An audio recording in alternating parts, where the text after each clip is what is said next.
ଜଳୁଛି ମଧ୍ୟପ୍ରାଚ୍ୟ ଆକାଶରୁ ବର୍ଷୁଛି ନିଆଁର ଗୋଳା। ଇରାନ ଆମେରିକା ମଧ୍ୟରେ ଚାଲିଥିବା ମହାଯୁଦ୍ଧ ଆଜି 20ତମ ଦିନରେ ପହଞ୍ଚିଥିବା ବେଳେ ସ୍ଥିତି ଏବେ ଅତି ଭୟଙ୍କର ହୋଇଛି। ପ୍ରତିଶୋଧ ନିଆଁରେ ଜଳୁଥିବା ଇରାନ ଏବେ ପଡୋଶୀ ଦେଶ କତାର ଉପରେ କରିଛି ବଡ ଧରଣର ମିସାଇଲ ମାଡ। ସୂଚନା ଅନୁସାରେ ଗତକାଲି ଇସ୍ରାଏଲ ଇରାନରେ ଥିବା ବିଶ୍ୱର ସର୍ବବୃହତ ଗ୍ୟାସ କ୍ଷେତ୍ର ଉପରେ ଆକ୍ରମଣ କରିଥିଲା।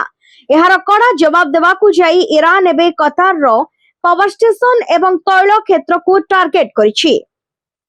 ଦୋହାଠାରୁ ମାତ୍ର 80 କିଲୋମିଟର ଦୂରରେ ଥିବା ରାସଲାଫାନ ସହର ଉପରେ ଇରାନ ପକ୍ଷରୁ ଗୋଟିଏ କି ଦୁଇଟି ନୁହେଁ ବରଂ 5ଟି ବାଲିଷ୍ଟିକ କ୍ଷେପଣାସ୍ତ୍ର ନିକ୍ଷେପ କରାଯାଇଛି।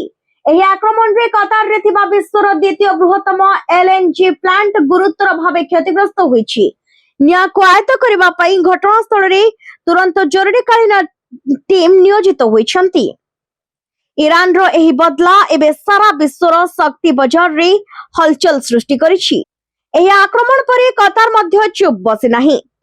ପ୍ରତି ଜବାବ ସ୍ୱରୂପ କତାର ସରକାର ଇରାନର ସମସ୍ତ ଦୂତାବାସ କର୍ମଚାରୀଙ୍କୁ ଦେଶ ଛାଡିବାକୁ ନିର୍ଦ୍ଦେଶ ଦେଇଛନ୍ତି। ମାତ୍ର 24 ଘଣ୍ଟା ମଧ୍ୟରେ ଦେଶ ଛାଡିବାକୁ ଅଲ୍ଟିମେଟମ ଦିଆଯାଇଛି। ପଡୋଶୀ ଦେଶଗୁଡ଼ିକୁ ଟାର୍ଗେଟ କରି ଇରାନ ଯେଉଁ ବିପଦଜନକ ଖେଳ ଆରମ୍ଭ କରିଛି ତାହା ଆଗକୁ କେଉଁ ରୂପ ନେଉଛି ତାହା ଦେଖିବା ପାଇଁ ବାକି ରହିଲା।